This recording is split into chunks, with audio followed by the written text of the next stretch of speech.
of both levels could not agree on mandates, each suspicious that the injury of losing functions would inevitably be followed by the insult of losing funding. Legislatures, too, had their friction. At the same time, county assemblies and executives had many a disagreement over respective authority and limits, while at the national level, the Senate and the National Assembly engaged in a tug of war over oversight and budget making mandates, even as both eyed the national executive with restless suspicion.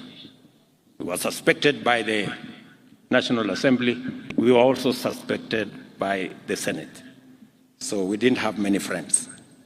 The Council of Governors quickly emerged as a forceful champion of quick and total devolution, challenging elements in the national government which were still reluctant to let go of many powerful functions. I remember we had in the law a period of 3 years to transfer functions, but we transferred almost 90% of the functions in the first year. And many people thought we didn't make the right decision.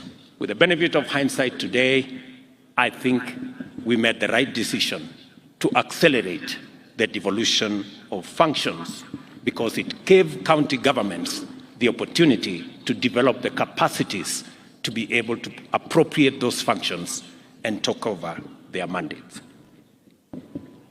Those were very hard times because I remember them. But there were also times of fast learning and quick adaptation to relentless change. We discovered the limits of adversarial competition and zero-sum contests and recognized the power of alternative dispute resolution and patient consensus building. Article 189 began to make sense and to take shape of a very inspired consent,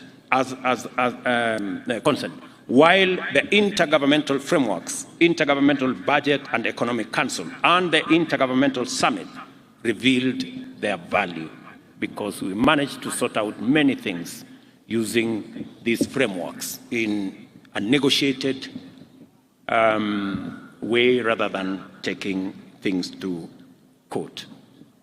Once everyone was finally clear that there were no losers, no winners in the transformation, and that devolution and Kenyans had won, leaders at both levels of government finally got round to recognize the brilliant genius of the people of Kenya in never once doubting the power and the promise of devolution. Devolution has grown tremendously in a decade. It has matured from a delicate fledgling with limited institutional capacity to administer resources, provide services, and generate own revenues, to fully operational governments touching the lives of people at the grassroots, undertaking ambitious development programs and driving economic growth. And we commend our county governments for the transformation that is visible in the Republic of Kenya. There remains much more to do, and many shortcomings are still evident. But only a serious, inattentive person would say today that devolution has no impact in any part of Kenya. And you have to be really ungrateful. Very often, many of the positive outcomes of devolution are evident to those who have observed our rural areas and formerly remote and neglected regions over time.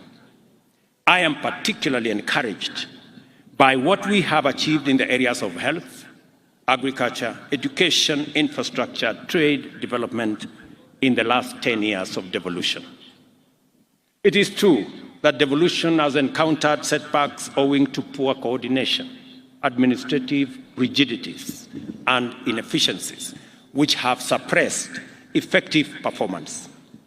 At the same time, there remains capacity shortfalls, which also contribute to suboptimal suboptimal performance and frequently poor to absent implementation of policies, programs, and projects. It cannot be denied that on the whole, the management of the equitable allocation framework can do with a timely and more efficient administration. Delays in disbursing allocation to counties have tremendous negative effects which cascade all the way to the households at grassroots level, leading to poor outcomes in many sectors. There is no excuse for this, and we simply have to do better. As has been said here evidently, and as I made a commitment, there are three fundamental issues that inform this particular assertion. Number one, we made a commitment that we are going to analyze and frame all the remaining functions that are still being discharged by national government and transfer them to the counties. I am very happy that between the national government and the transition, the committee that is responsible for that job and the other stakeholders, we have finally agreed on the functions that should be transferred. An analysis is going on the funding that will accompany the transfer of those functions. And I am told that in the next 60 days, we should be able to transfer all the remaining functions to our counties. Number two, as was said by the Council of Chair of the Council of Governors, being a strong believer in devolution and having made a commitment that we will do what is possible to make sure that we try to the extent possible to keep to the timelines of disbursing money that is due to counties. Two things have happened.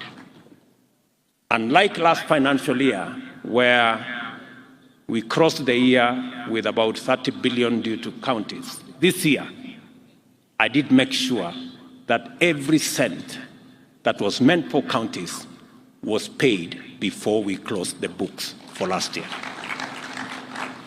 And again, we have paid the July allocation on time. I intend, to the extent possible, to keep to this schedule so that counties can manage their issues, deliver on their mandate, serve the people at the grassroots, roll out their programs, implement their projects in a timely manner and in a way that benefits people at the grassroots. It is for the reason that I have managed to do that with my administration. We also gave a commitment to support the bottom-up economic transformation agenda by promoting stronger performance at grassroots through collaboration with county governments and enhancing the equitable allocation of the county governments from 370 billion in the 2022-2023 financial year to 385.4 billion in 2023-2024 financial year. The Equalization Fund was also allocated 8.3 billion, an increase of 1.2 billion in the same period. We made a firm commitment to the people of Kenya to strengthen devolution by implementing specific interventions. First, we undertook to transfer all the functions, as I have said. Second, we pledged to implement a framework that ensures national agencies carry out devolved or shared mandates, operate a funding-followed functions principle with respect to devolved functions, which I have said we will roll out in the next 2 months. Additionally, we promised to support county governments in improving their capacity to generate their own income and reduce over-reliance of transfers from the national government. I will speak to that later. Further, we vowed to ensure